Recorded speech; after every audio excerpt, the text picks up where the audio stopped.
A mulher que o fogo não apagou. Capítulo 1. O brilho que não era do luar. Eu não tinha mais o costume de sair de casa depois que o sol caía. Havia uma época em que saía. Quando Generosa ainda vivia, a gente às vezes ficava sentado na soleira depois do jantar, ela com um rosário nos dedos e eu olhando o céu, e a noite tinha um jeito manso de passar. Mas isso fazia 11 anos. Agora o anoitecer só me servia para fechar o curral, conferir o fecho do paiol e ir dormir com o cansaço que nem sempre deixava a gente descansar de verdade. Naquela noite de junho, eu estava acordado por conta de uma égua que tinha dado sinais de cólica desde o fim da tarde. Fiquei perto dela até quase meia-noite, passando a mão no flanco dela, ouvindo a respiração aos poucos se normalizando. Quando finalmente saí do estábulo, o ar estava frio e seco do jeito que fica no cerrado quando o inverno aperta, aquele frio que não tem piedade e entra pelos ossos como agulha. Foi aí que vi o brilho. Não era luar. Lua naquela noite estava quase nova, um fio de claridade que mal iluminava o próprio contorno. O brilho que eu via vinha da direção da Clareira Velha, a uns 3 quilômetros pela estrada de terra que corta o meu pasto, passa pelo córrego do Angico e termina nos fundos do vilarejo de Bom Sucesso. Um brilho alaranjado, trêmulo, grande demais para ser fogueira de acampamento ou queimada de restolho. Fiquei parado ali por um tempo, os pés descalços na terra fria, olhando aquilo. O vento trazia um cheiro que eu conheço bem. Qualquer fazendeiro do cerrado conhece. Cheiro de madeira pegando fogo de verdade, lenha grossa e resina queimando junto. Não era lixo. Era uma fogueira construída com intenção. Pensei em entrar. Pensei que não era problema meu. Sou homem de pouca conversa e menos ainda de me meter no que o vilarejo decide fazer. Em Bom Sucesso me conhecem como o seu Argemiro da Fazenda da Pedra, um viúvo que planta capim, cria uns poucos bois, não vai a festas, não frequenta a igrejinha nos domingos, não pede nem empresta. Essa distância foi uma escolha minha e o vilarejo a respeitou com indiferença, que é a forma mais honesta de respeito entre desconhecidos.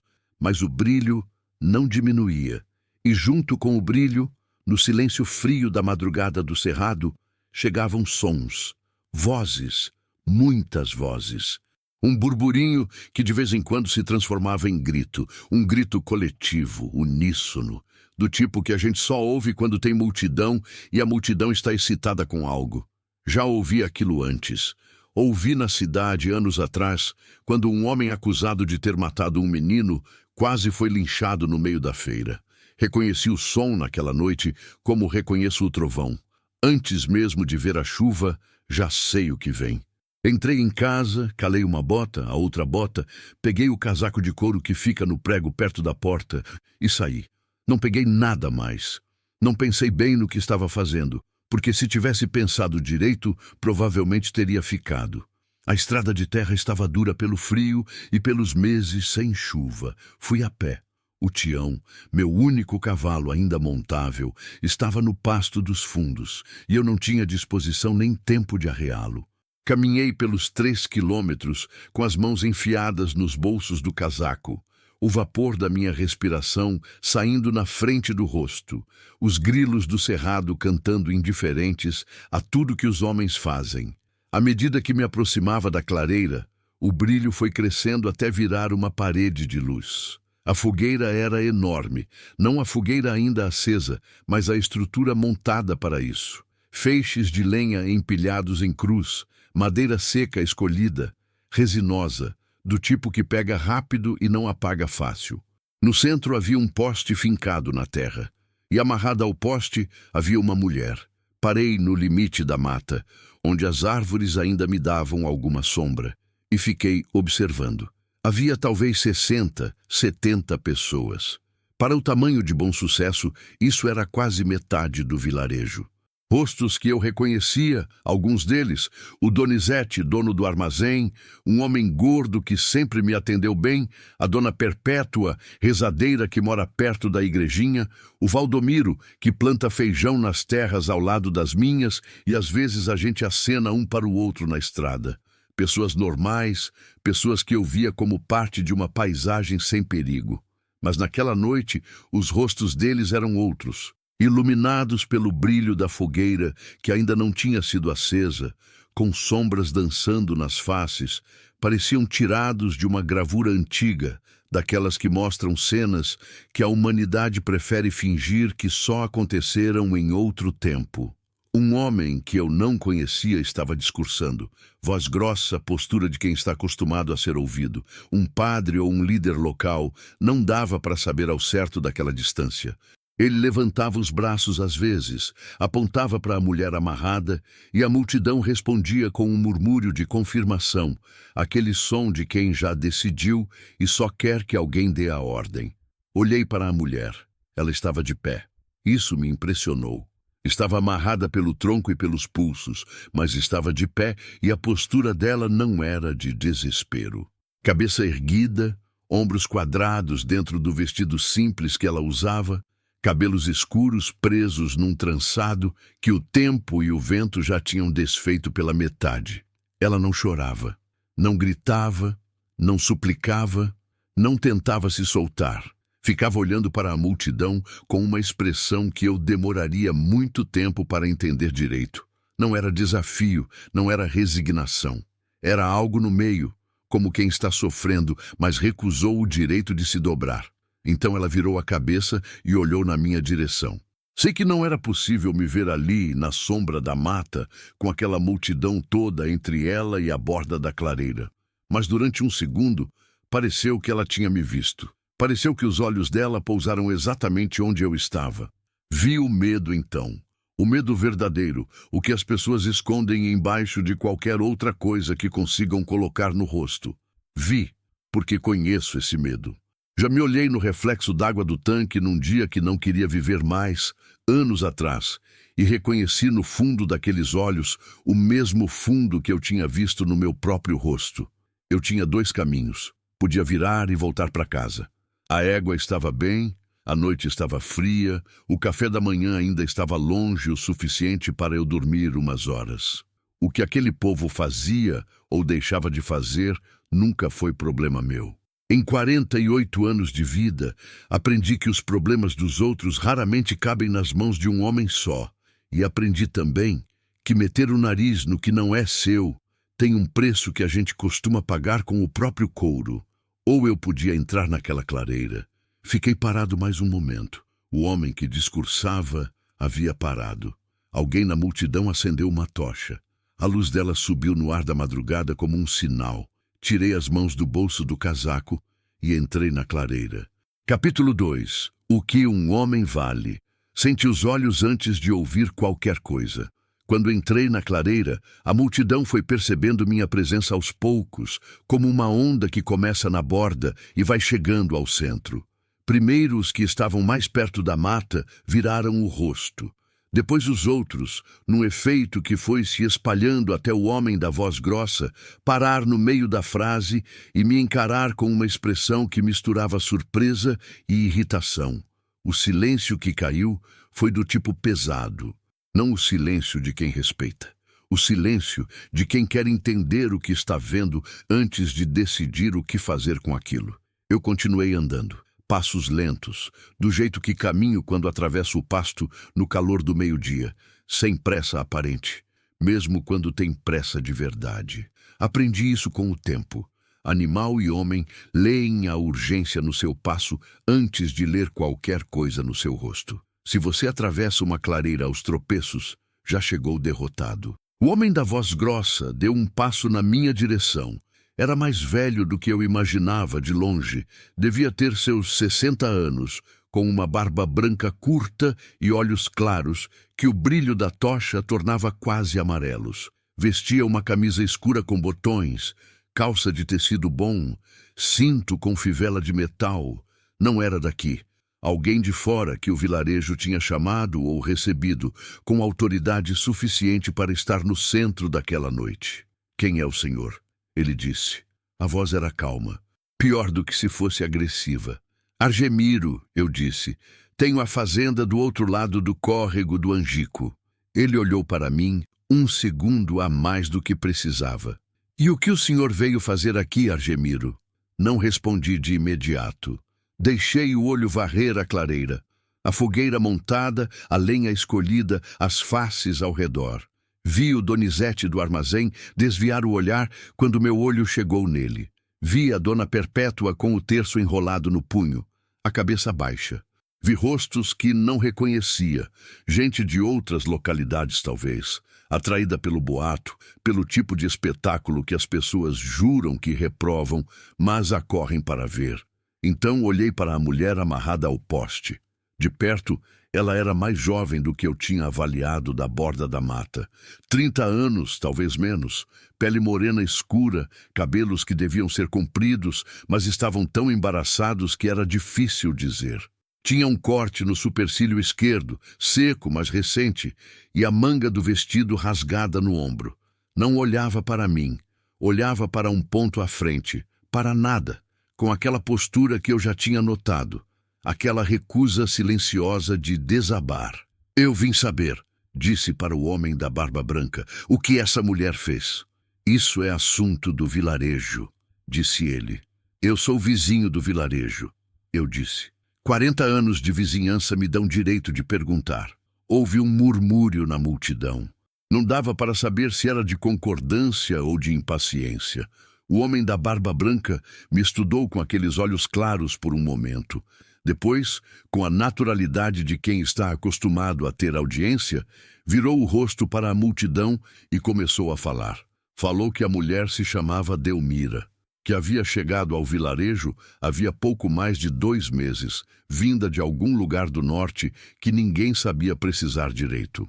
Que logo depois da chegada dela, 3 reses de criadores diferentes tinham adoecido sem explicação. Que a filha de um sitiante tinha passado 1 semana com febre que nenhum remédio baixava, e que no dia em que Delmira passou na frente da casa, a menina tinha finalmente caído em delírio. Que as plantas de uma horta comunitária tinham murchado da noite para o dia. Que ela havia sido vista falando sozinha na beira do rio, à meia-noite, e que as palavras não eram palavras que nenhuma língua cristã reconheceria. Ele falava bem. Esse era o problema. Sabia colocar as palavras numa ordem que construía uma certeza onde não havia nada além de coincidência e medo. Ouvi tudo sem interromper. Quando ele terminou, a multidão estava mais firme do que antes de eu aparecer. Minha presença tinha servido de plateia para um novo discurso. Esses adoecem, eu disse quando ele acabou. Eu já perdi animal sem saber por quê. Criança tem febre. Horta murcha no tempo seco. Isso é culpa da roça, não de nenhuma mulher. O senhor não estava aqui para ver, disse ele.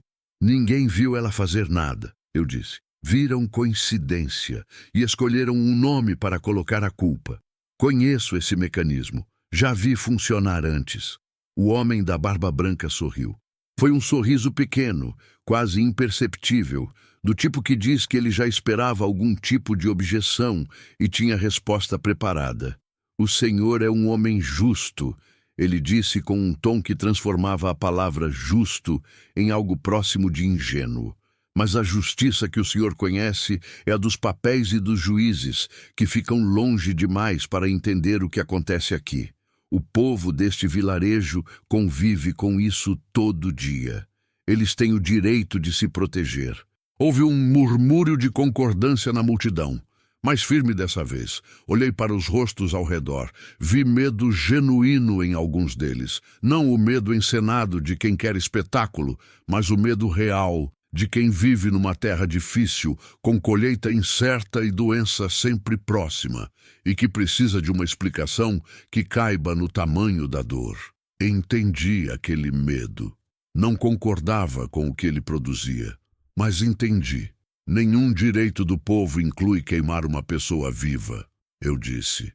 O silêncio que veio depois daquilo foi diferente, mais tenso. O homem da barba branca abriu a boca e fechou. Alguém na multidão disse alguma coisa que não ouvi. O Valdomiro, meu vizinho de pasto, olhou para o chão. Foi então que a mulher, Delmira, falou pela primeira vez desde que eu havia chegado. A voz dela era baixa, mas o silêncio da clareira estava tão comprimido que todo mundo ouviu. Deixa, ela disse. Para mim, só isso. Virei para ela.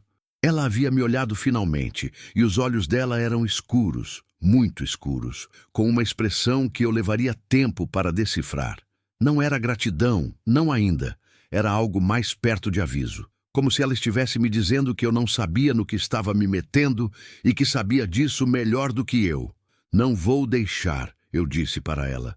Depois virei de volta para o homem da barba branca e para a multidão. Eu vou levar essa mulher comigo, eu disse. Qualquer um que tenha uma acusação real contra ela, que procure a delegacia de Cândido Sales. Se ela fez crime, responde por crime. Mas não aqui, não dessa forma, e não essa noite. O silêncio durou 3 segundos. Depois o vilarejo começou a se mover. Capítulo 3. O preço de ficar de pé. O primeiro que se moveu foi um rapaz que eu não conhecia. Devia ter uns 20 anos, magro, com uma faixa de pano vermelha amarrada no braço esquerdo, que eu não sabia o que significava, mas que claramente significava algo para quem estava ali. Ele saiu da multidão com um pedaço de madeira na mão. Não uma arma elaborada, apenas um pau que havia sobrado da lenha da fogueira, grosso o suficiente para machucar, e parou entre mim e o poste onde Delmira estava amarrada. O senhor vai embora, ele disse. Não era pergunta. Eu tinha 48 anos e um joelho que doía nas manhãs frias e costas que reclamavam quando eu passava tempo demais curvado na roça. Não era homem de briga desde os 30 e poucos, quando ainda tinha sangue suficientemente novo para achar que resolver as coisas na força era uma forma de resolver. Mas naquela clareira, olhando para aquele rapaz com o pau na mão, sentia algo que não era coragem e não era raiva. Era apenas uma certeza muito simples de que eu não estava saindo dali sem aquela mulher. Não vou, eu disse. Ele deu um passo. Levantei a mão aberta, não com agressividade, mas com firmeza. Você tem pai? Perguntei. A pergunta o pegou de surpresa. Piscou. Tem, ele disse depois de um momento desconfiado. Seu pai criou você para isso aqui? Outro silêncio. O rapaz olhou para os lados, procurando confirmação na multidão. Aquele jeito de quem precisa de plateia para manter a decisão. Não encontrou o que precisava no rosto de ninguém. Havia ali desconforto suficiente para isso. Bastava alguém arrancar a crosta. Foi o homem da barba branca que se adiantou. Chega, ele disse para o rapaz com um tom que não admitia discussão. O rapaz recuou. Não de bom grado, mas recuou. O homem me encarou. O senhor está interferindo num assunto que não é seu, Argemiro. Está fazendo isso na frente de muita gente. Isso tem consequências. Já tive consequência antes, eu disse. Não dessa. Pode ser. Ele me estudou por um tempo longo. Era um homem inteligente, isso estava claro. E homem inteligente sabe calcular o peso de uma situação. Sabia que se mandasse a multidão para cima de mim, o problema que havia ali deixava de ser uma bruxa e virava um fazendeiro espancado ou morto, e isso tinha um tipo diferente de atenção, o tipo que chama delegado e jornalista. Sabia também que eu havia plantado uma dúvida, pequena, mas real, em pelo menos alguns dos rostos ao redor. A noite havia mudado de forma quando eu entrei na clareira. O senhor quer levá-la, ele disse por fim. Tudo bem, mas o senhor vai responder por ela. Na frente de Deus e deste povo. Não soube bem o que aquilo significava, mas concordei com a cabeça, porque era o que havia para dizer. Me deixaram passar, não sem custo. Houve empurrão, houve ombro jogado contra o meu, enquanto eu atravessava a multidão em direção ao poste. Houve um cuspe no chão, perto dos meus pés. Houve palavras ditas em voz baixa que eram a fronteira entre ameaça e xingamento. Mas me deixaram passar. Cheguei ao poste. De perto, Delmira era ainda mais diferente do que qualquer imagem que o discurso do homem da barba branca havia tentado construir. Não havia nada de sobrenatural nela. Havia uma mulher esgotada, com pulsos machucados pela corda, um hematoma começando a fechar o olho direito que eu não havia notado da distância, e aquela postura estranha, aquela recusa de desabar que de perto eu via que custava esforço físico visível. Os músculos do pescoço tensos, a mandíbula levemente cerrada, a respiração controlada com cuidado. Ela não disse nada enquanto eu examinava os nós da corda. A corda era grossa e havia sido amarrada com capricho, não por amador, mas por alguém que entendia de amarrar. Fiquei um tempo nos nós sem conseguir afrouxar. Senti o olhar da multidão nas minhas costas como se tivesse peso. "Tem faca?" Eu disse, baixo. "Na minha bota", ela disse, mesma voz baixa. "Não acharam." Olhei para ela. Ela olhou para mim com aquela expressão que eu estava aprendendo a ler, sem julgamento, sem surpresa, apenas entregando uma informação. Abaixei. A bota direita dela, de couro simples, tinha um canivete pequeno enfiado por dentro, preso entre o couro e o tornozelo. Peguei. A lâmina era curta, mas afiada. Ela havia afiado não faz muito tempo, dava para perceber. Cortei a corda do tronco primeiro, depois as dos pulsos. Delmira não fez nenhum som quando as cordas caíram. Ficou parada um segundo, apenas um, como se o corpo precisasse se lembrar de que tinha liberdade de se mover. Depois deu um passo. Tropeçou. Peguei o braço dela antes que caísse. Ela não agradeceu e não reclamou. Simplesmente se firmou, ajustou o equilíbrio e ficou de pé. "Consegue andar?" "Consigo." Virei para a multidão. Havia um corredor aberto, estreito, mas aberto, na direção de onde eu havia entrado. O homem da barba branca estava parado à borda, me observando com aquela expressão de cálculo. Ao lado dele, o rapaz da faixa vermelha tinha o pau ainda na mão, embora mais baixo agora. Comecei a atravessar. Delmira ao meu lado, o passo dela firme apesar do tropeço de um momento atrás. Sentíamos o calor da fogueira ainda não acesa. Toda aquela lenha empilhada e irradiando o calor acumulado do dia que havia nela. E havia um cheiro de piche misturado ao da resina, o cheiro de algo que havia sido preparado para não ter volta. Ninguém nos tocou. Chegamos à borda da clareira. A mata se abriu na nossa frente, a estrada de terra clara no escuro, o cerrado quieto de madrugada, com seus sons que só quem nasce ali aprende a não ter medo. Foi então que Delmira parou. Eu parei junto, sem entender. Ela virou o rosto para mim. De perfil, a luz fraca da madrugada pegando na metade do rosto dela, o hematoma no olho, os cabelos desfeitos, a manga rasgada do vestido, e ainda assim, olhando para mim com aqueles olhos escuros, com uma atenção tão concentrada, que me fez sentir que estava sendo lido com mais cuidado do que qualquer pessoa havia me lido em muito tempo. Inclinou a cabeça levemente em minha direção e disse, tão baixo que precisei me aproximar para ouvir: "Você vai precisar de mim também, antes do ano acabar." Não disse com arrogância, não disse como ameaça, disse com a mesma neutralidade com que quem entende de tempo diz que vai chover. Não uma previsão que quer impressionar, mas uma observação de quem leu os sinais com cuidado. O sangue que correu pelas minhas veias naquele momento não foi de medo exatamente. Foi de algo que não sei bem nomear. O reconhecimento de que alguma coisa havia mudado, que a noite inteira havia sido uma fronteira e eu a tinha atravessado sem perceber em que direção. Não disse nada. Comecei a andar de volta para a fazenda. Ela veio junto, em silêncio, os passos dela na terra fria da estrada, soando quase sem peso. Atrás de nós, na clareira, ouvia a multidão começar a se desfazer.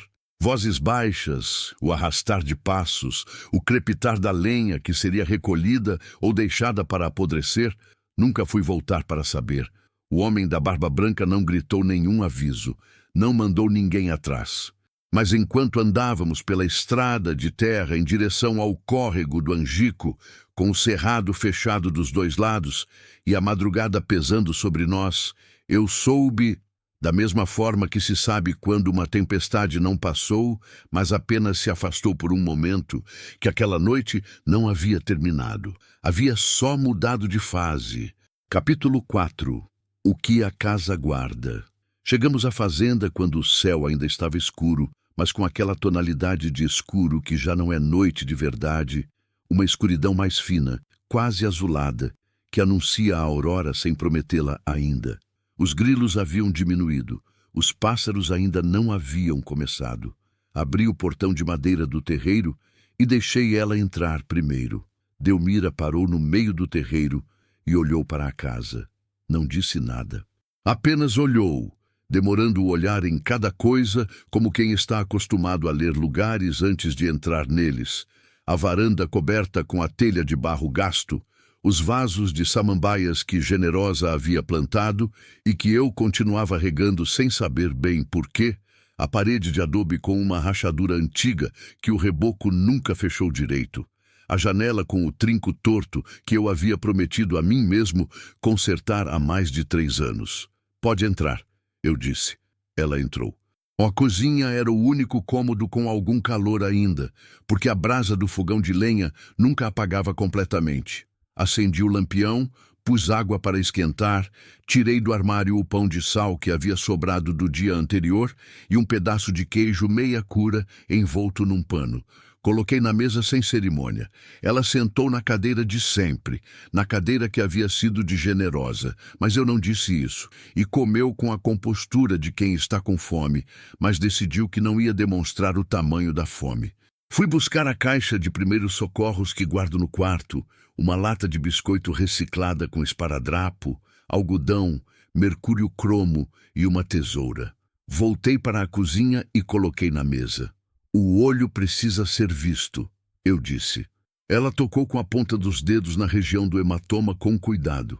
Não é grave. Não disse que era grave. Disse que precisava ser visto. Ela me olhou por um momento. Depois ficou quieta enquanto eu limpava o corte no supercílio com algodão molhado. A mão dela estava pousada sobre a mesa, aberta, e eu notei os pulsos roxos das marcas da corda, a pele fina do pulso machucada com força, o tipo de machucado que demora.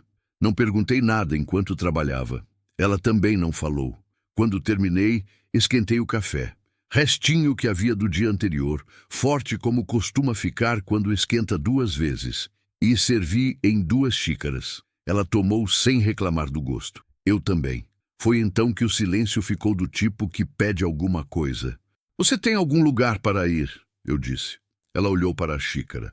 Não aqui perto. Família. Uma pausa curta. Do tipo que não é hesitação, mas é uma medição.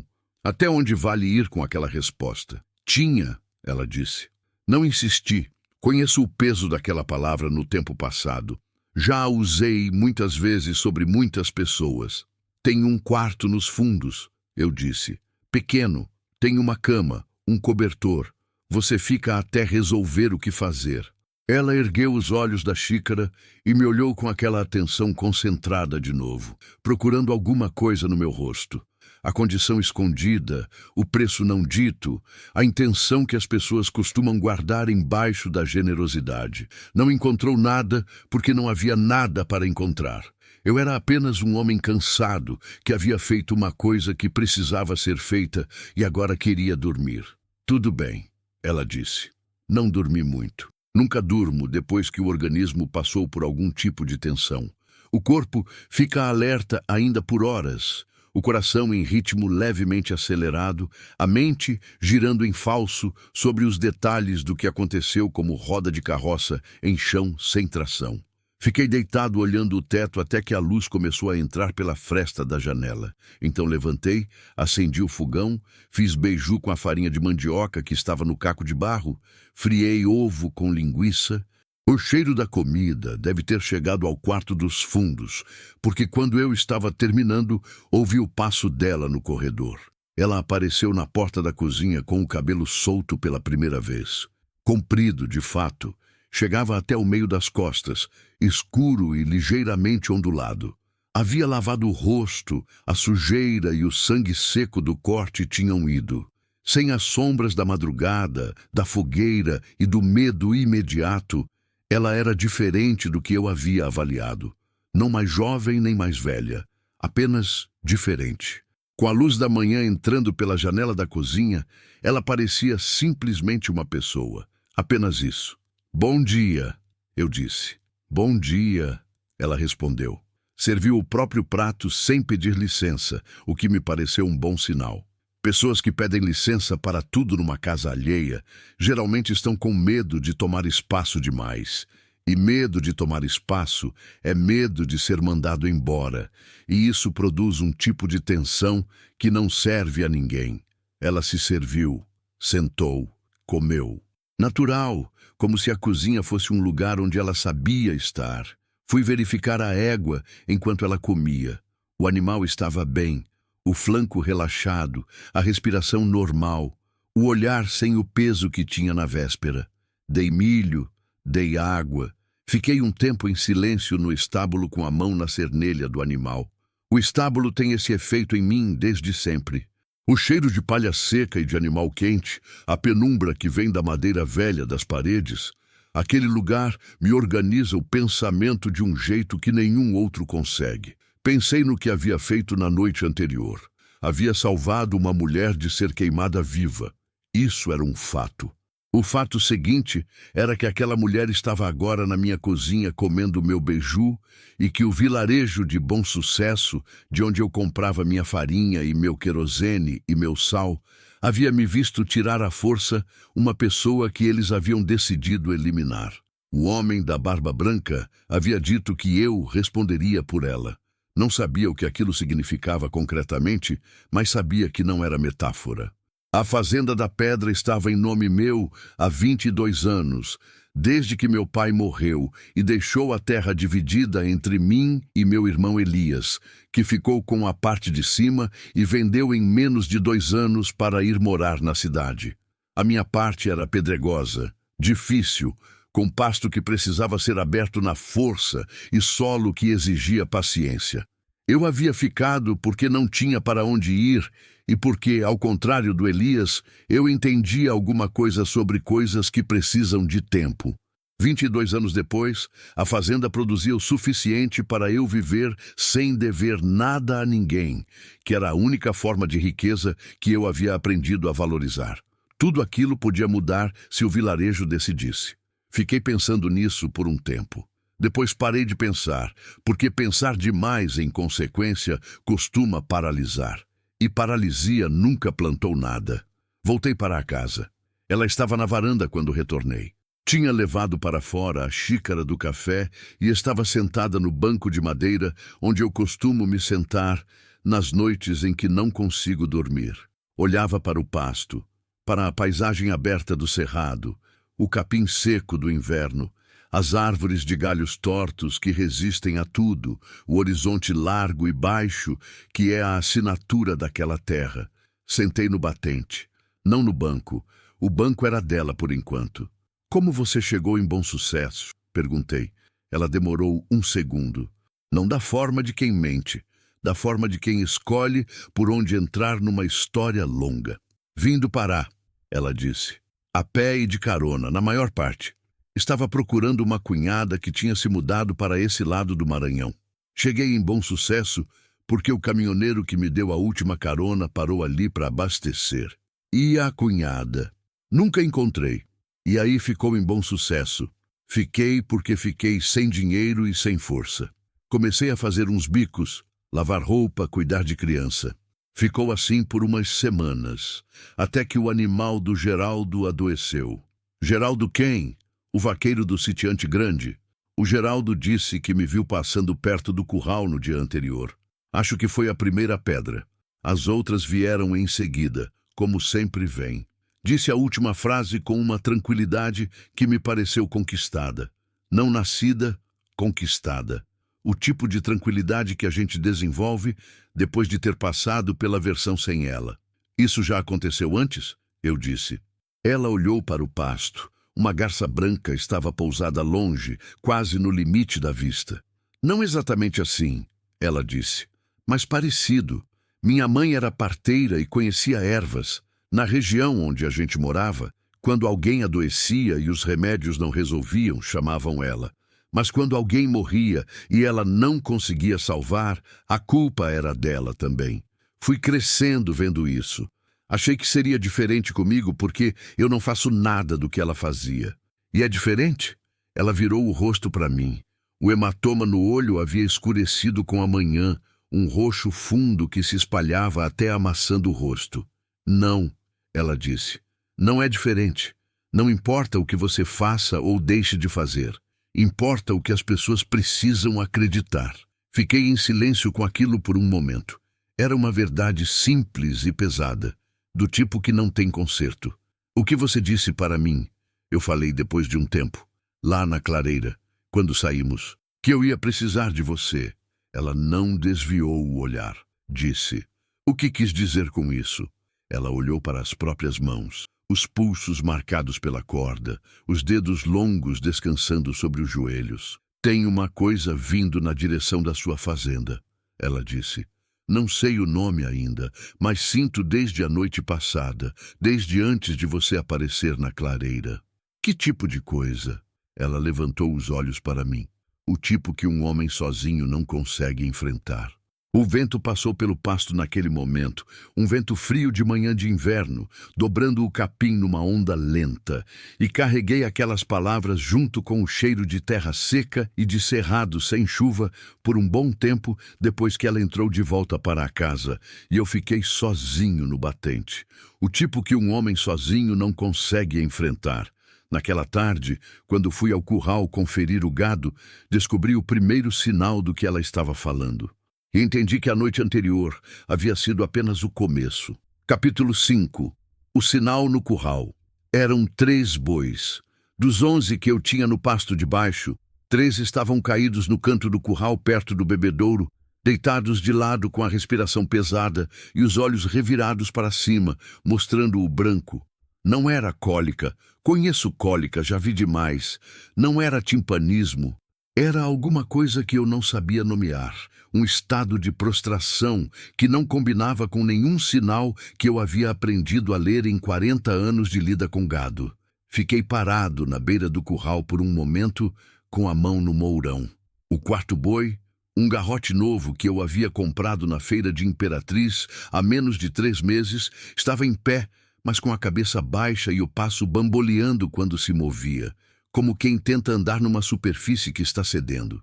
Os outros 7 estavam normais, pastando no centro do pasto com aquela indiferença pacífica que o gado tem quando está bem. Entrei no curral, me aproximei do primeiro animal caído, um boi barroso velho que estava comigo há 6 anos e que eu chamava de 7 por causa de uma marca natural no couro que parecia o número. Me abaixei perto dele. A respiração era lenta demais. As narinas dilatando com esforço, a língua levemente para fora, seca, mais escura do que deveria ser. Passei a mão no flanco. Quente, febre alta. Fui para o segundo. Mesma coisa. Terceiro, mesma coisa. Me levantei devagar, com o joelho reclamando como de costume, e fiquei olhando para os 3 animais deitados no barro do curral, com o estômago pesando. 3 bois eram dinheiro. Eram 1 ano de trabalho representado em carne e couro. Perder 3 de uma vez, sem aviso, sem razão visível. Isso não era apenas prejuízo financeiro. Era o tipo de perda que abala a estrutura de uma fazenda pequena, que já vive no limite fino entre o suficiente e o insuficiente. Pensei no que Delmira havia dito de manhã. O tipo que um homem sozinho não consegue enfrentar. Empurrei o pensamento para o lado. Não porque não acreditava, mas porque acreditar naquilo antes de entender o que era não servia para nada. Fui buscar o balde, enchi de água fresca do poço, levei para os animais caídos. O 7 bebeu devagar, com dificuldade. Os outros 2 não beberam. Voltei para a casa. Delmira estava no corredor quando entrei, carregando uma trouxa de roupa dobrada. Suas próprias coisas, que ela havia lavado mais cedo e estendido no arame do quintal. Quando me viu entrar com aquela cara, parou. "O que foi?" disse ela. "3 bois caídos no curral, sem motivo que eu veja." Ela ficou quieta 1 segundo. Não de surpresa. de algo mais próximo de confirmação. Posso ver? Disse ela. Olhei para ela. Pensei numa dúzia de coisas ao mesmo tempo, incluindo o que o Donizete do armazém ou o Valdomiro de Pasto diriam se vissem eu levando a mulher que o vilarejo havia chamado de bruxa para examinar meu gado doente. Depois parei de pensar nisso porque não era útil. Vem, eu disse. No curral, ela foi diferente do que eu esperava. Não fez nenhum gesto dramático. Não falou para os animais. Não estendeu as mãos sobre eles com aquelas poses que as pessoas imaginam quando pensam em curandeiros ou feiticeiros. Fez o que qualquer pessoa com conhecimento faz. Observou. Ficou parada primeiro na beira do curral, olhando o conjunto, os 3 caídos, o garrote bambo, os 7 normais, à disposição de tudo. Depois entrou devagar, sem movimentos bruscos, do jeito certo de entrar num espaço com animal doente. Se abaixou perto do 7, examinou as narinas, o olho, a língua, cheirou o hálito do animal com a cabeça próxima, depois se afastou. Olhou para o bebedouro. Esse bebedouro é abastecido como? Perguntou. Tem uma mangueira que vem do reservatório. O reservatório pega a água do poço artesiano. Quando foi a última vez que você limpou o reservatório? Fiz as contas. No começo do inverno, uns 2 meses atrás. Ela foi até o bebedouro. Inclinou para olhar dentro. Mergulhou a mão e retirou um punhado de lodo do fundo. Pouco, mas havia. Cheirou. Examinou a cor. Tem um mato, ela disse. Cresce perto de água parada, folha miúda, flor amarela pequena. Você conhece? Pensei. Conheço. Nasce no barranco do córrego às vezes. Se entrar no reservatório e ficar apodrecendo, a água fica com um composto que faz isso nos bovinos. Prostração, febre, os olhos virados. Começa com os que bebem mais, os mais velhos, os que ficam mais perto do bebedouro. Olhei para os 7, 6 anos, bebia sempre primeiro porque era o mais dominante do grupo. Tem cura? Perguntei. Se não for tarde demais, tem. Precisa tirar eles da água contaminada imediatamente. Água limpa só, bastante. Tem carvão na propriedade? No paiol. Carvão moído na água deles ajuda a absorver. E uma planta, arruda, se tiver, ou boldo, se não tiver. Faz um chá forte e mistura na água. Não vai curar sozinho, mas atrasa a progressão enquanto o organismo tenta se limpar. Fui buscar o carvão. Ela foi para a horta, uma horta pequena e mal cuidada, que havia sido de generosa e que eu mantinha mais por inércia do que por uso, e voltou com um punhado de folhas de boldo, que cresciam num canto, como crescem as coisas que não precisam de atenção para sobreviver. Trabalhamos o resto da tarde assim, ela preparando o chá e misturando na água dos baldes, eu limpando o bebedouro, esvaziando o reservatório, escovando o lodo do fundo. Depois, isolamos os 3 doentes dos saudáveis, colocamos num piquete separado com sombra e água limpa. O garrote bambo melhorou no primeiro fim de tarde. Passou a comer um pouco. Os outros 3 continuaram graves, mas o 7 pelo menos bebia quando eu oferecia o balde. Quando o sol começou a largar, sentamos os 2 no pé do bebedouro limpo, exaustos do tipo de cansaço que não é só do corpo. Como você sabe essas coisas? Perguntei. Minha mãe, ela disse, simplesmente. Ela sabia de plantas, de animais, de parto e de doença. Eu cresci vendo, fui guardando, e nunca estudou medicina de verdade. Ela me olhou com um canto de algo que poderia ter sido ironia se não fosse tão cansado. Estudei 4 anos de escola numa sala com 40 crianças e uma professora que vinha 2 dias por semana quando vinha. Fez uma pausa. O que minha mãe me ensinou durou mais do que tudo que aprendi naquela sala. Fiquei em silêncio com isso. Tem gente no vilarejo, eu disse depois, que vai ligar o que aconteceu com o meu gado com sua chegada aqui. Você sabe disso. Sei. Vai piorar a situação. Já sei disso também. E mesmo assim você me disse o que era. Poderia ter ficado quieta. Ela olhou para o 7, que estava deitado no piquete, com a respiração ainda pesada, mas menos do que de manhã. Eu poderia, disse ela. Mas não sou esse tipo de pessoa. Guardei aquilo. Não sei bem onde, mas guardei. Naquela noite, o silêncio da fazenda foi diferente. Não mais pesado, não mais leve, apenas diferente. A casa que havia sido silenciosa da forma que só a solidão produz, aquela ausência que não é paz, mas é o vestígio de quando havia alguém e esse alguém não está mais. Agora tinha outro tipo de silêncio. Havia 2 pratos na pia. Havia 2 xícaras na mesa. Havia a luz acesa no quarto dos fundos que eu via da janela da cozinha enquanto eu terminava o café da noite. Não era conforto. Não ainda, e talvez nunca fosse. Era apenas a presença de outra vida humana dentro do espaço que eu havia me acostumado a ocupar sozinho. E essa presença, pequena, sem nome ainda para o que era, me fez lembrar de algo que eu havia esquecido sem perceber que havia esquecido. Que o silêncio total, às vezes, não é paz. Às vezes, é apenas o nome que a gente dá para a ausência de tudo que ainda poderia vir. Fui dormir mais cedo do que de costume. Mas antes de apagar o lampião do quarto, ouvi passos no corredor. Os passos dela indo até a cozinha, voltando.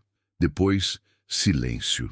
Depois, da direção do quarto dos fundos, um som baixíssimo que levei um momento para reconhecer. Ela estava chorando. Não o choro alto, esse que pede atenção. O choro que as pessoas fazem quando aprenderam que chorar em silêncio é a única forma que não custa nada para mais ninguém. Conheço esse choro.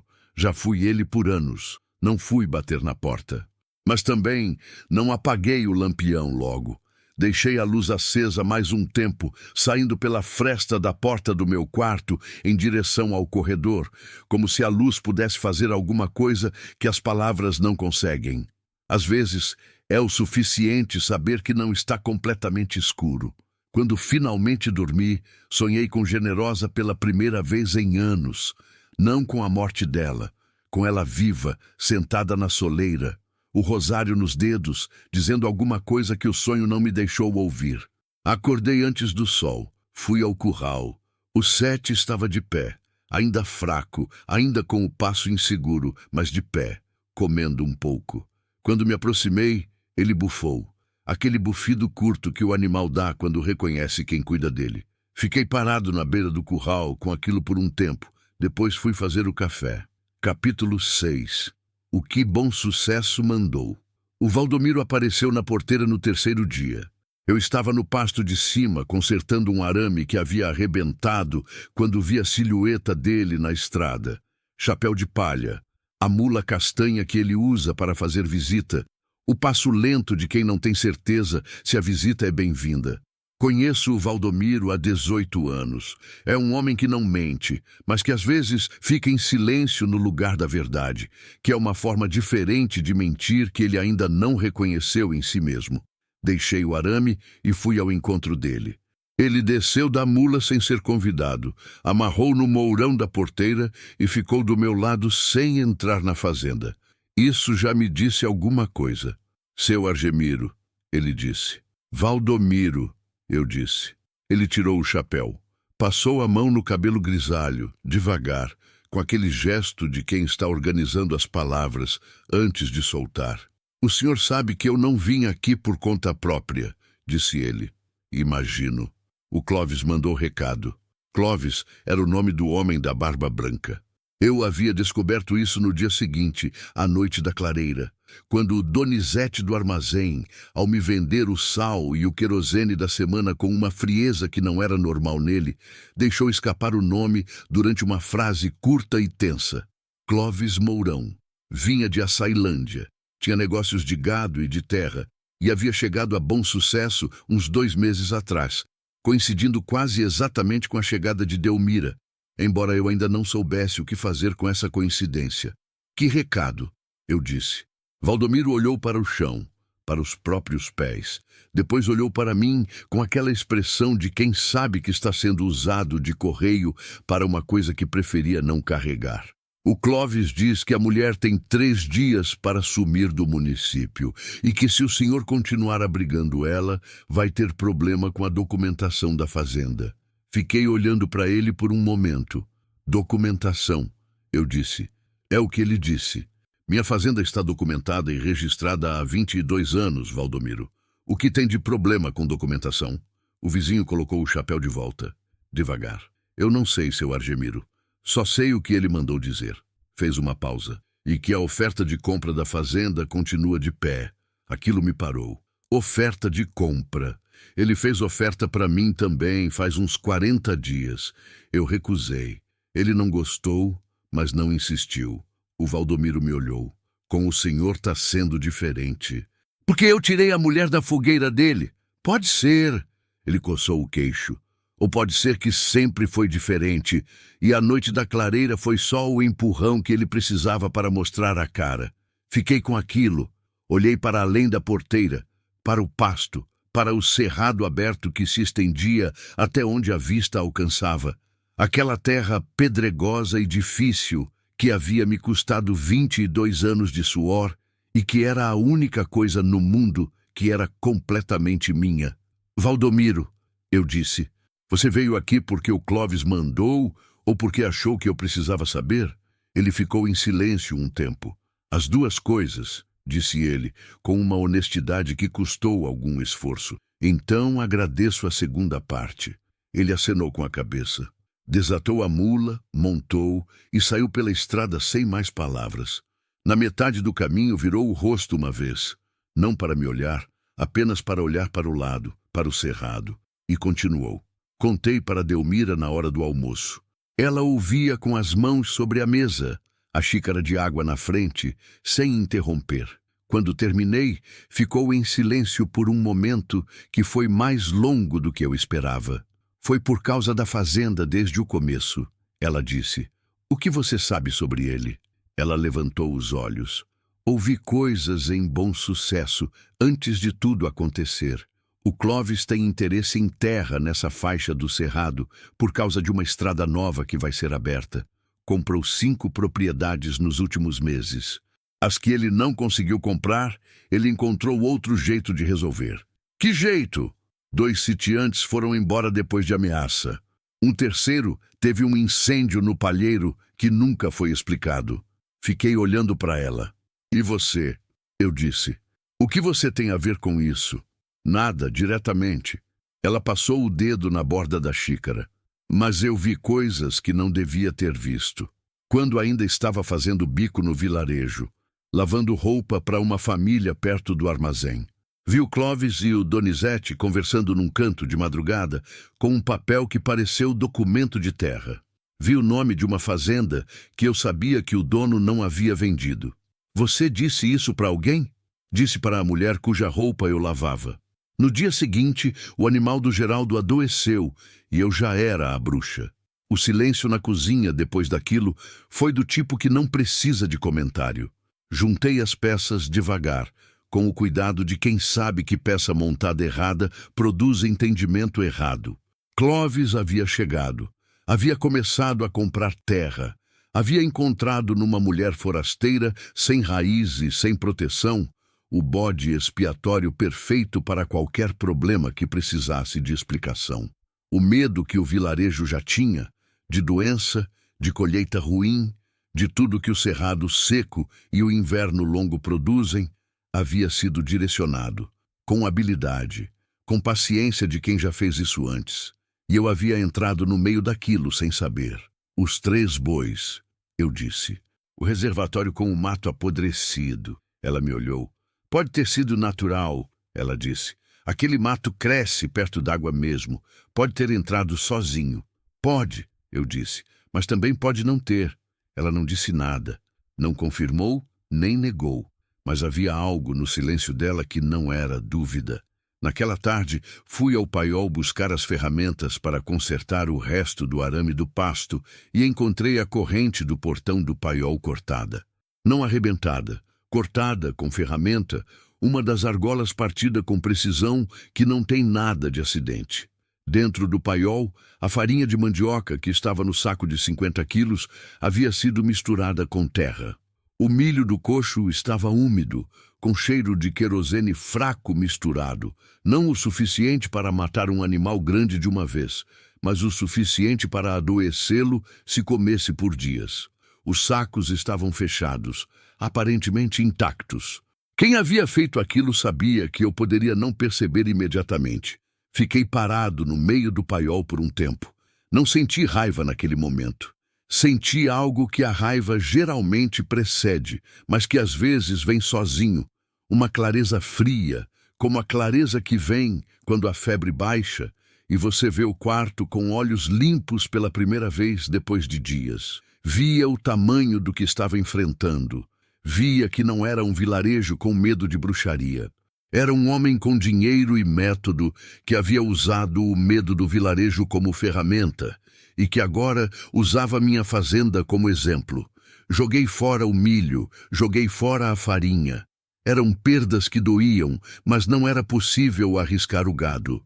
Quando voltei para a casa, Delmira estava na varanda com um olhar que me disse que ela havia percebido, pelo tempo que eu havia ficado fora e pela expressão que eu trouxe de volta, que as coisas haviam escalado. Contei tudo. Ela ouviu sem piscar. Você precisa ir até a delegacia, ela disse. A delegacia de Cândido Sales é a mesma que o Clóvis usa para dar respaldo legal às compras que faz. Você tem certeza disso? Não. Pausa. Mas tenho suspeita forte. Ela ficou pensando. Depois, tem alguém fora daqui em quem você confia? Um advogado, um tabelião, qualquer pessoa com alcance que Clóvis ainda não chegou? Pensei. A lista de pessoas em quem eu confiava era curta por escolha e ficara mais curta ainda com o tempo. Generosa havia sido a pessoa de confiança central da minha vida adulta e depois dela eu havia deixado essa posição vaga por 11 anos. Havia o padre Eustáquio em Imperatriz, um homem velho que me conhecia desde criança e que não tinha medo de nada, porque já havia perdido a maioria das coisas que o medo protege. Havia também minha prima Doroteia, casada com um homem que trabalhou em cartório por anos antes de se aposentar. Tenho algumas pessoas, eu disse. Então é por aí que começa, ela disse. Antes que ele use os 3 dias que deu como prazo para fazer mais alguma coisa. Olhei para ela. Havia algo diferente nela naquele momento. Não a mulher amarrada ao poste de 2 dias atrás. Não a mulher exausta comendo pão na minha cozinha de madrugada. Havia uma determinação que parecia antiga nela, como se aquela situação, ser encurralada, ser pressionada, ter o chão sumindo debaixo dos pés, fosse um terreno que ela conhecia e no qual, estranhamente, ela sabia se mover. Você falou que eu ia precisar de você, eu disse. Falei. Era isso? Ela ficou me olhando por um momento. Depois, desviou os olhos para o cerrado, para o horizonte aberto, as árvores tortas, o capim dobrando no vento. É parte, ela disse. Qual é o resto? Ela não respondeu de imediato. Quando falou, a voz estava baixa, não de hesitação, mas de quem está entregando algo que carregou sozinha por tempo demais. Minha cunhada, disse ela. A que eu estava procurando quando vim para cá. Ela não se mudou por vontade própria. Ela tinha uma terra pequena no norte do Maranhão. Uma terra que estava no caminho de alguma coisa que alguém queria construir. O ar da tarde passou entre nós. Clóvis, eu disse. Ou alguém que trabalha para o mesmo interesse que ele. Não sei o nome, sei o método. Fiquei quieto com aquilo por um longo tempo. O sol estava descendo para trás do cerrado, tingindo o capim seco de um laranja, que nas noites boas é bonito e nas noites difíceis parece aviso. Eu era um homem simples, 48 anos, um joelho ruim, uma fazenda pedregosa, 11 anos de silêncio que eu havia confundido com paz. Não havia planejado nenhuma guerra, mas às vezes a guerra planeja a gente. Amanhã cedo, eu disse, vou até a Imperatriz falar com o padre Eustáquio e com minha prima. Você vem? Ela me olhou. Não é mais seguro eu ficar aqui? Não, eu disse. Nada aqui é seguro enquanto eu estiver fora. Ela aceitou com um aceno de cabeça pequeno. Se levantou do banco da varanda e foi para dentro. Na porta parou, sem se virar.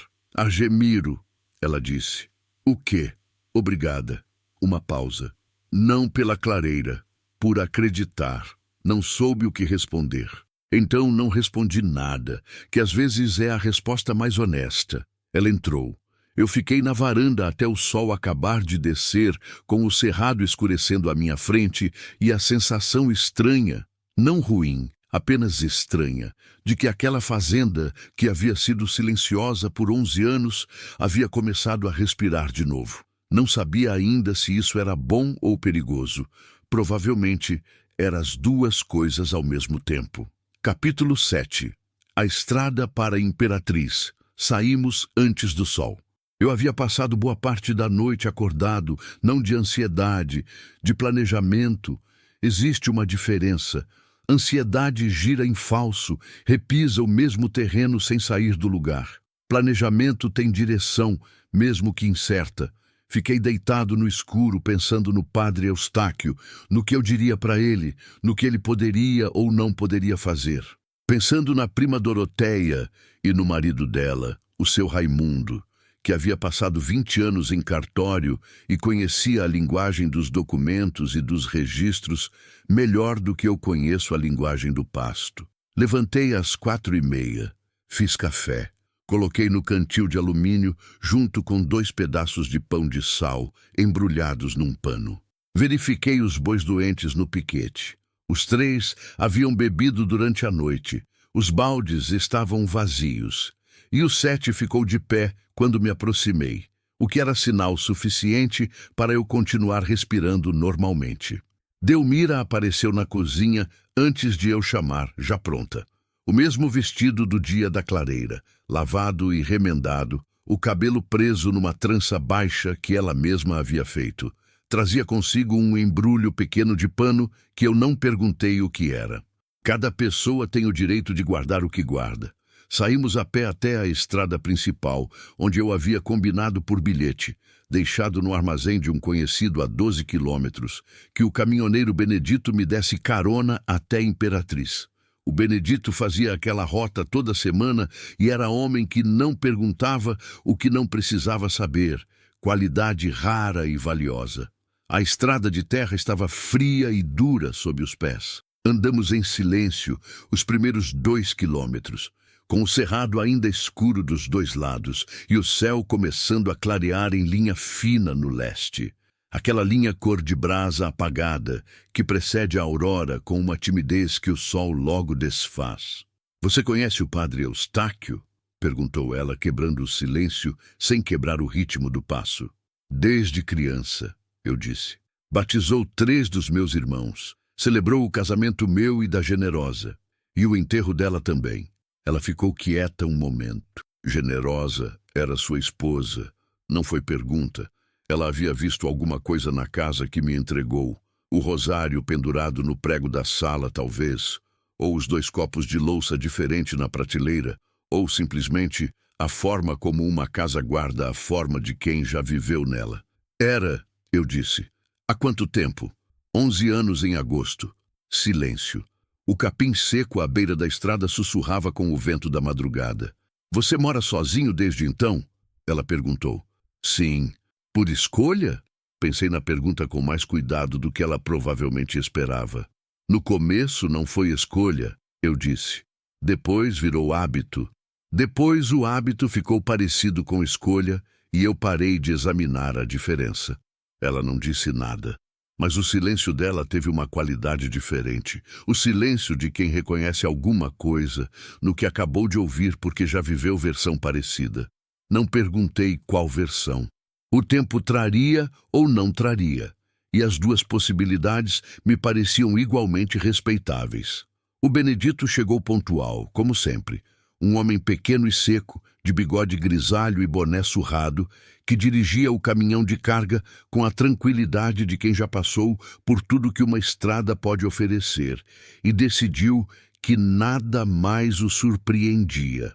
Quando nos viu os 2 na beira da estrada, não piscou. Abriu a porta do passageiro sem comentário e esperou a gente subir. Delmira subiu primeiro, eu em seguida. A cabine cheirava a diesel e a café velho e havia 1/3 de plástico verde pendurado no espelho retrovisor que balançava com o movimento da estrada. Benedito puxou marcha e seguiu. Depois de uns 5 minutos de silêncio, ele acendeu o rádio de pilha que ficava no painel. Uma rádio AM de Imperatriz, que tocava música sertaneja velha com chiado. Não tentou conversar. Era desse jeito o Benedito. Olhei pela janela. O cerrado passando, as árvores tortas e resistentes, o capim seco dobrando com o vento que o caminhão produzia ao passar, os pequenos córregos com as pedras aparecendo onde a água havia baixado no inverno. Aquela paisagem que eu conhecia desde que nasci e que às vezes, nos dias difíceis, me parecia a coisa mais honesta do mundo. Uma terra que não prometia nada fácil e por isso nunca decepcionava. Delmira olhava pela janela do lado dela com aquela atenção que ela tinha para tudo. Não o olhar perdido de quem está pensando em outra coisa, mas o olhar presente de quem realmente vê o que está na frente. Vi ela pousar o olho em cada coisa que passava. Uma garça branca parada num brejo, um cavalo magro sozinho num pasto pequeno, uma casa de taipa com a telha quebrada e fumaça saindo pela janela aberta. Em algum momento entre o cerrado e a chegada nos primeiros arredores de Imperatriz, ela disse, sem tirar o olho da janela: "Minha mãe dizia que o cerrado é a paisagem mais honesta que existe, que não tenta parecer mais do que é. Sua mãe conhecia o cerrado? Nasceu nele, assim como eu. E mesmo assim você foi parar no Pará. A vida tem jeito de levar a gente para longe do que conhece." Uma pausa. Às vezes para aprender. Às vezes só para sofrer. Não perguntei qual havia sido o caso dela. Mas guardei aquilo, aquela frase simples que carregava dentro dela um peso que eu não tinha tamanho para medir ainda. Imperatriz pela manhã tem um tipo de movimento que cidades pequenas do interior têm e que as grandes cidades perderam. Um movimento humano, de pessoas que se reconhecem na rua, que param, que conversam, que carregam coisas nos braços e não em carrinho de supermercado. A gente desceu na rodoviária velha. Agradeci o Benedito que acenou com a cabeça e seguiu sem parar o motor. A casa do padre Eustáquio ficava atrás da igreja, num beco curto pavimentado com pedra portuguesa antiga. Bati na porta de madeira verde, a tinta descascando nos cantos, e esperei. O padre demorou. Ouvi os passos dele antes da porta abrir. Passos lentos, de homem com mais de 80 anos que não tem pressa, porque aprendeu que a pressa não chega antes que o momento chegue de qualquer forma. A porta abriu.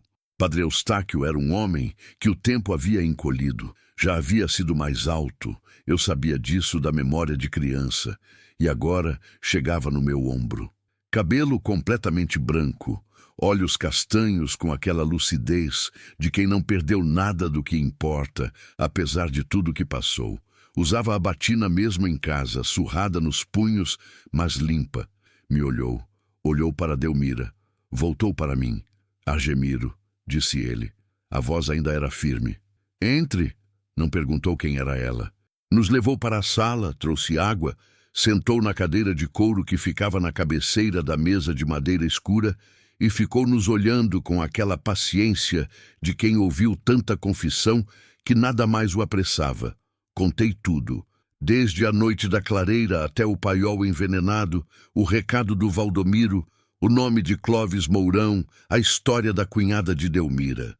Contei devagar, com cuidado, sem deixar de fora o que era inconveniente, porque mentira de omissão para padre Eustáquio nunca funcionou comigo em nenhuma fase da vida.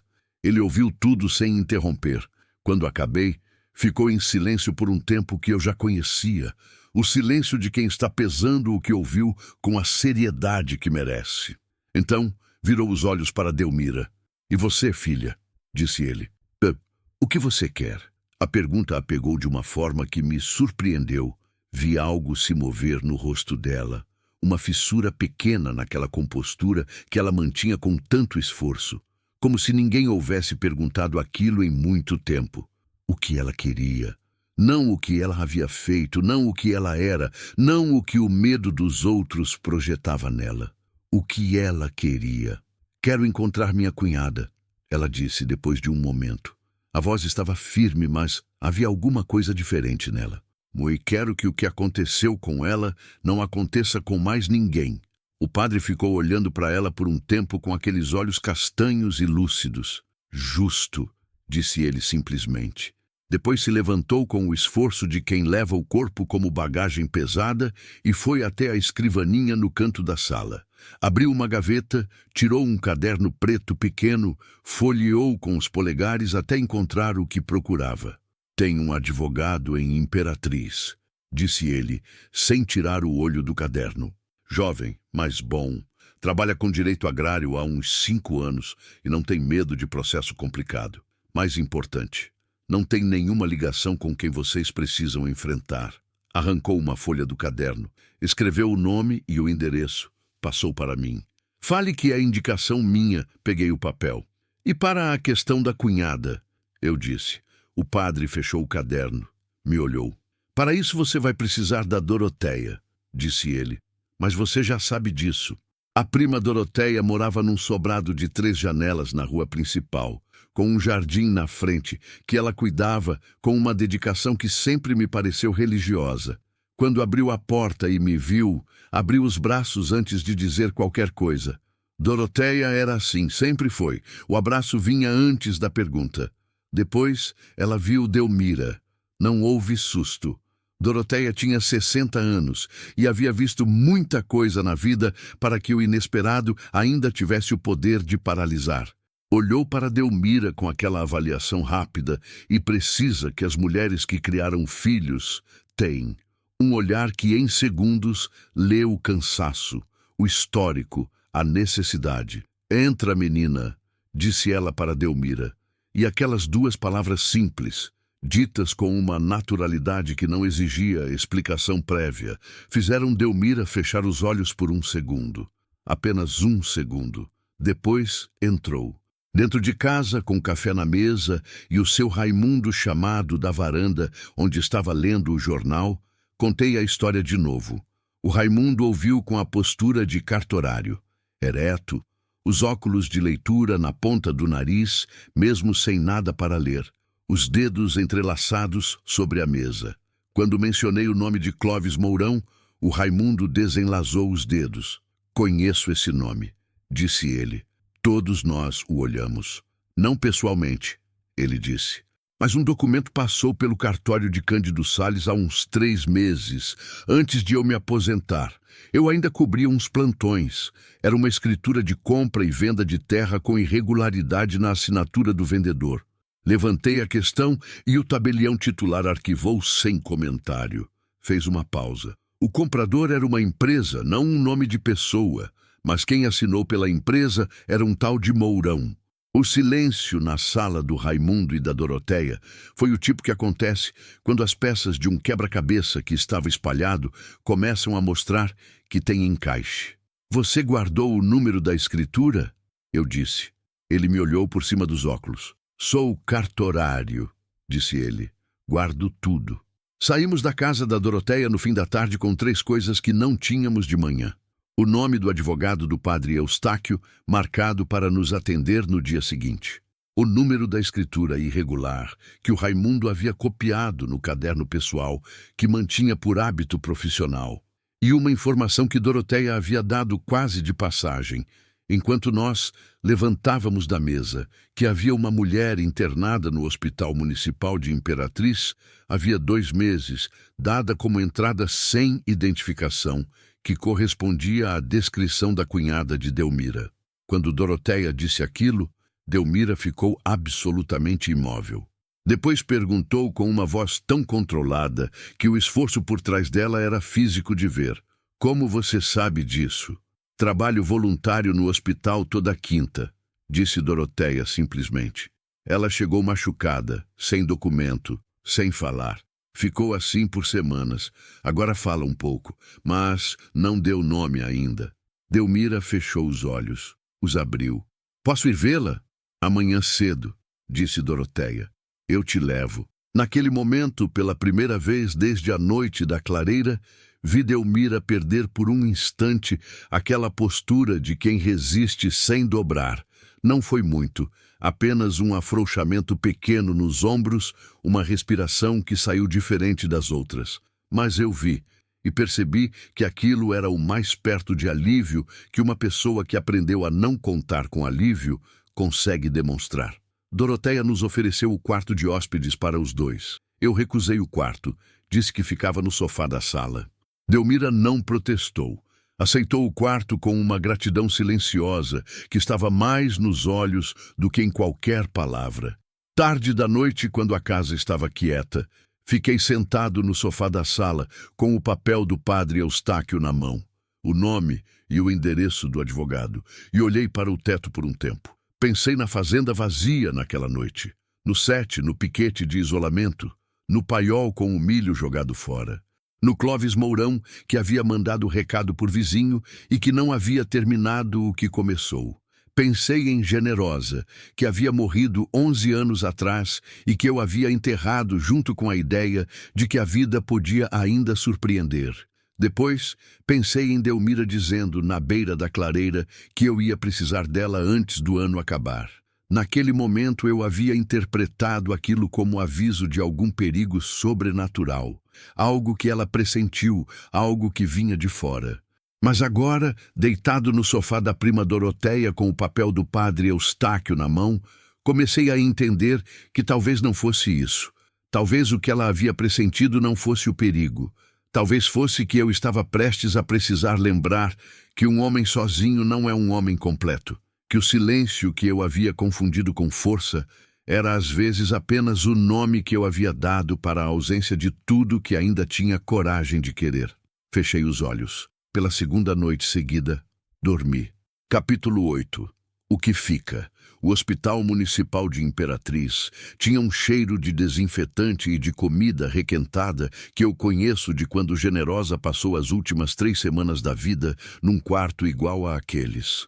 Paredes bege, janela com grade, o barulho distante de corredor que nunca para completamente nem de dia nem de noite. Fiquei do lado de fora quando Doroteia levou Delmira para dentro. Não era meu lugar estar naquele momento. Sentei num banco de cimento no pátio externo, com o cantil de café que havia sobrado da véspera e o papel do advogado dobrado no bolso do casaco. O sol de manhã batia de lado, ainda sem força, aquele sol de inverno do cerrado que esquenta a superfície das coisas sem esquentar o ar. Fiquei olhando para o pátio vazio, uma árvore de sombra no centro, um gato magro dormindo debaixo do banco em frente, o vai e vem de funcionários com jalecos e de famílias com sacolas. Esperei. 40 minutos depois, Delmira apareceu na porta. Eu a vi antes de ela me ver.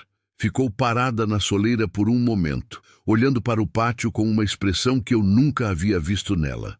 Não era alívio simples, não era alegria simples, era alguma coisa mais complicada e mais verdadeira do que qualquer uma das duas. O tipo de expressão que acontece quando uma dor que você carregou por tanto tempo, que esqueceu o peso dela, de repente tem permissão de pousar. Então, ela me viu.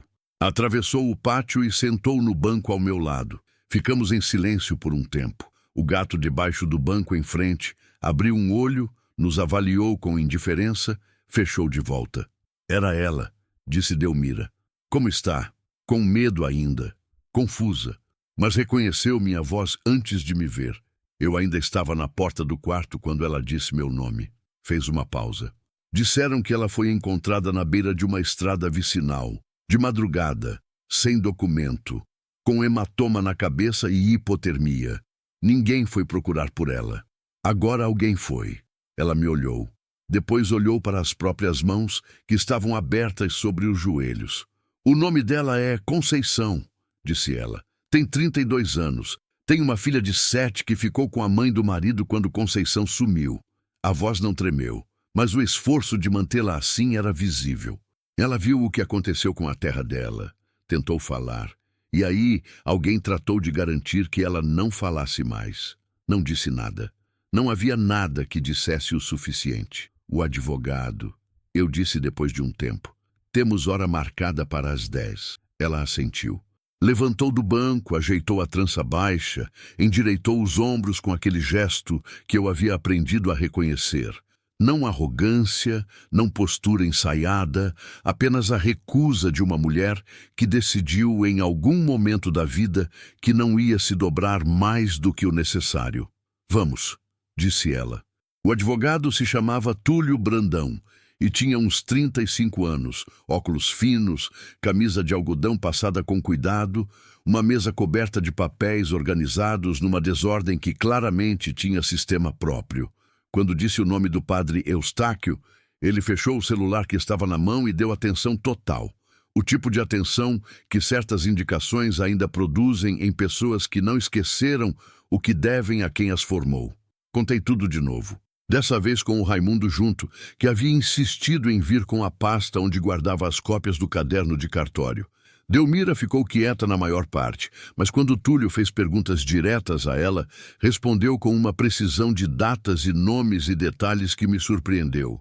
Ela havia guardado tudo, cada nome que havia ouvido em Bom Sucesso, cada documento que havia visto pelo canto, cada detalhe que na época havia parecido apenas observação e agora revelava peso.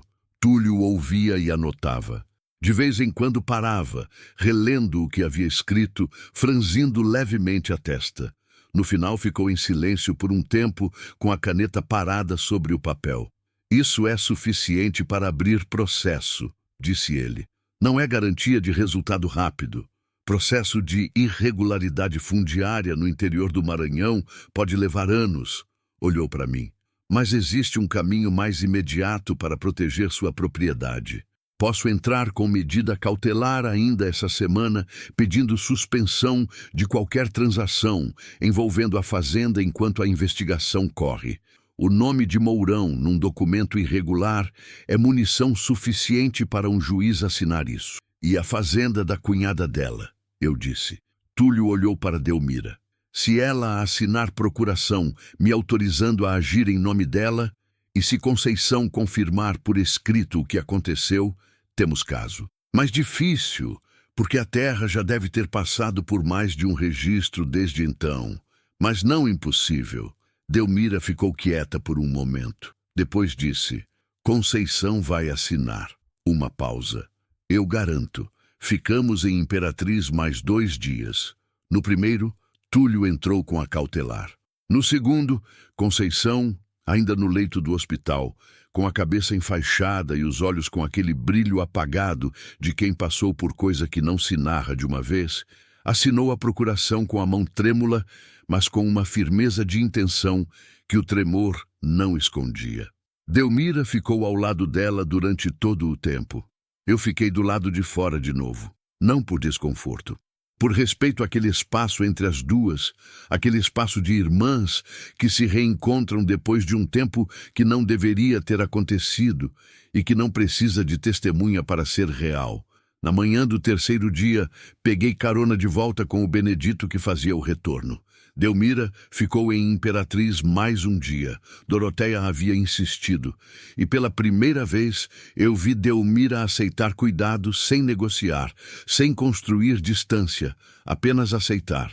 Antes de eu subir na cabine do caminhão, ela veio até a beira da rua. Cuida do 7, disse ela. Vou cuidar.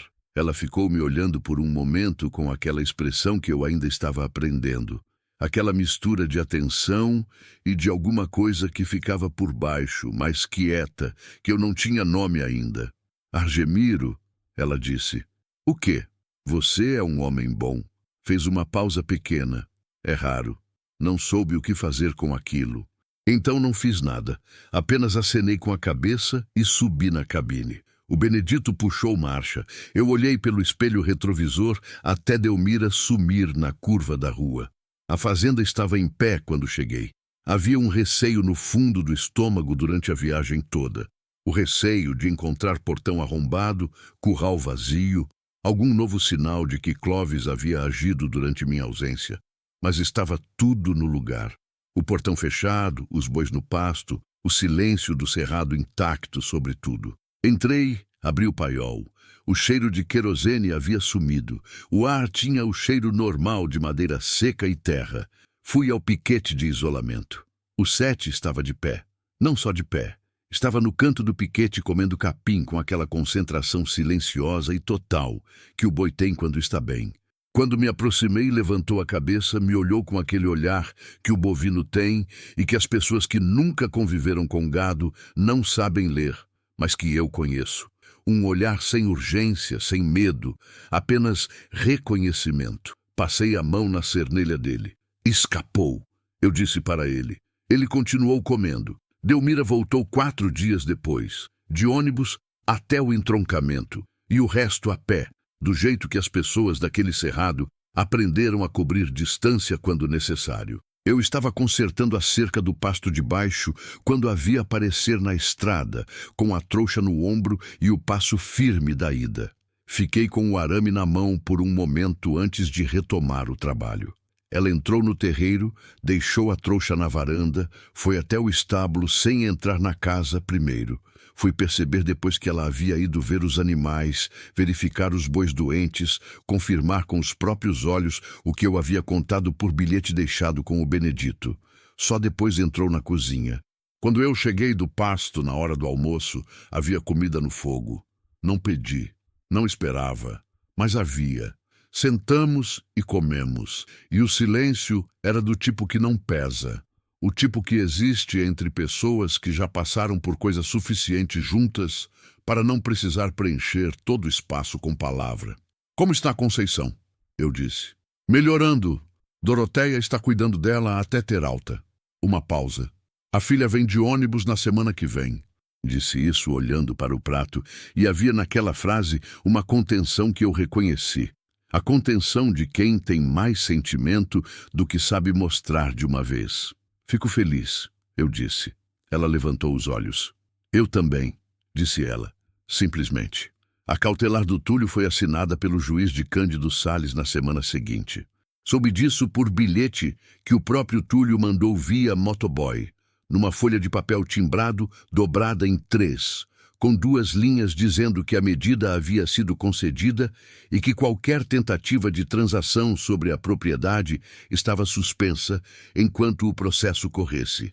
Era uma vitória pequena, provisória, do tipo que não resolve tudo, mas que fecha uma porta que estava aberta para o pior.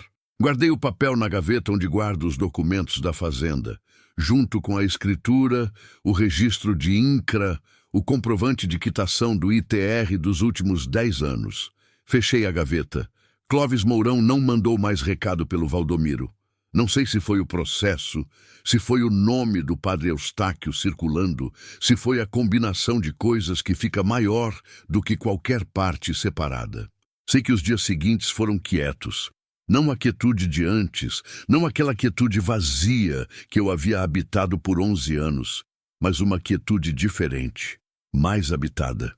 O Valdomiro apareceu na porteira 2 semanas depois, sozinho, sem mula, a pé como vizinho normal que vem visitar. Trouxe um queijo de sua fazenda embrulhado num pano. Vim só ver como o senhor está, disse ele. Estou bem, eu disse. Ele olhou para a casa, para a fumaça saindo pela janela da cozinha. A mulher ficou, disse ele. Não era acusação nem aprovação, era observação. Ficou, eu disse. Ele acenou com a cabeça, deixou o queijo, foi embora. Delmira nunca me disse que ia ficar.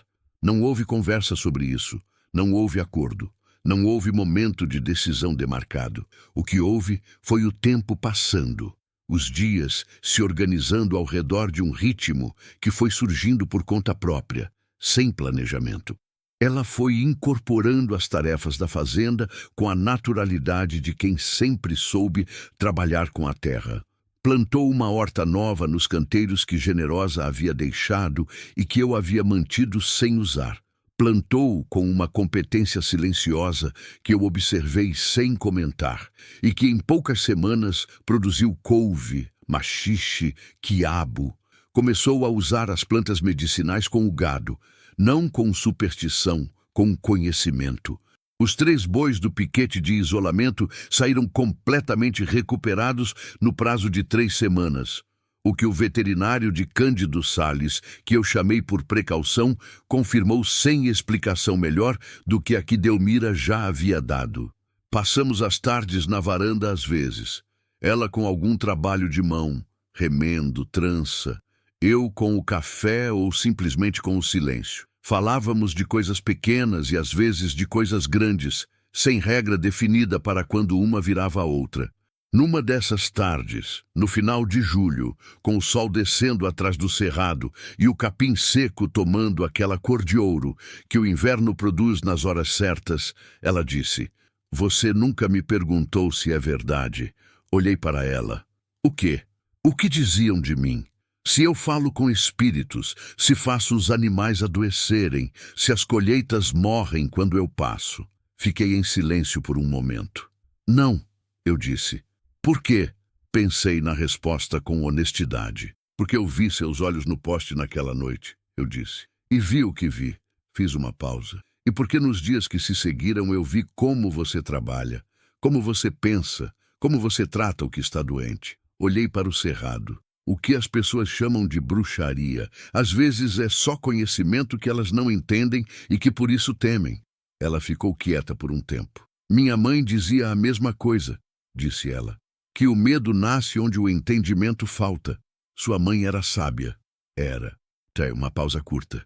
"E morreu da mesma forma que eu quase morri. Não em fogueira, mas de acusação." Não perguntei os detalhes. Ela não ofereceu. Ficamos em silêncio com aquilo, com o peso que aquela frase carregava e que não precisava ser dito inteiro para ser entendido. O sol acabou de descer. As primeiras estrelas do inverno apareceram no céu limpo do cerrado. Aquele céu que nas noites sem lua fica tão cheio de estrelas que parece exagero da natureza, como se o universo inteiro tivesse esquecido de guardar. "Argemiro," disse ela, sem tirar os olhos do céu. "O quê?" "Obrigada por não ter virado as costas." Não disse nada de imediato. Depois: "Você teria feito o mesmo." Ela virou o rosto para mim. E pela primeira vez desde a noite da clareira, desde os olhos dela, no poste iluminado pela fogueira que não chegou a ser acesa, vi naquele rosto algo diferente de tudo que eu havia visto antes. Não o medo, não a resistência, não a contenção de quem aprendeu a não contar com ninguém.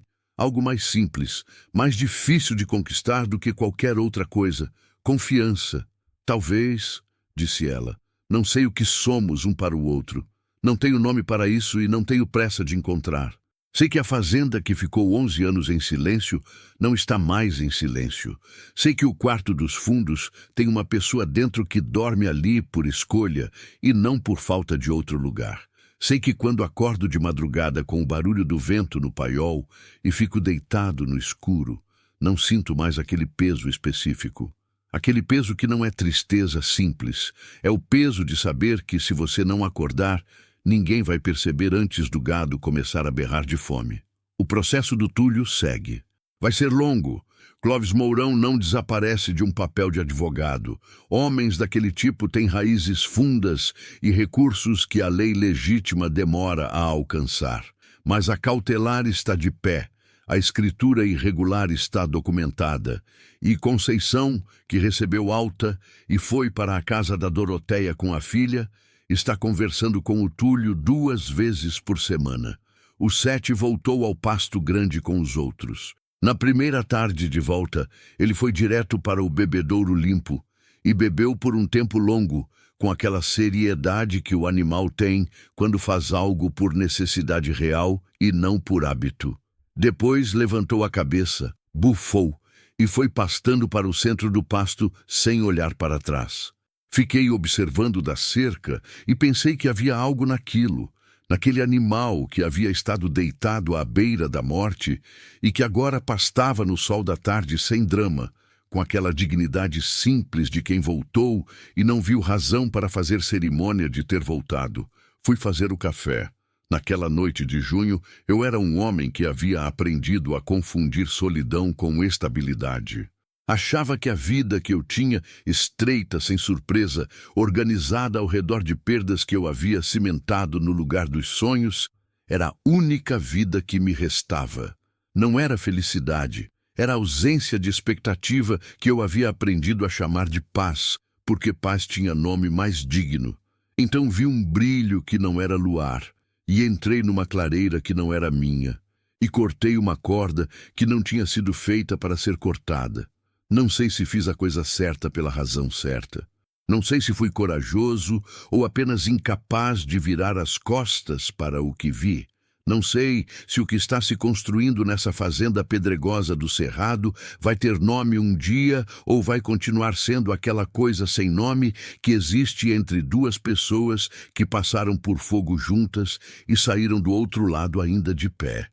Sei que no dia seguinte ao da clareira eu acordei antes do sol, como de costume, e que pela primeira vez em 11 anos, ao acordar, a primeira coisa que pensei não foi na Generosa. Foi no café que eu ia fazer e em quem ia tomar junto comigo.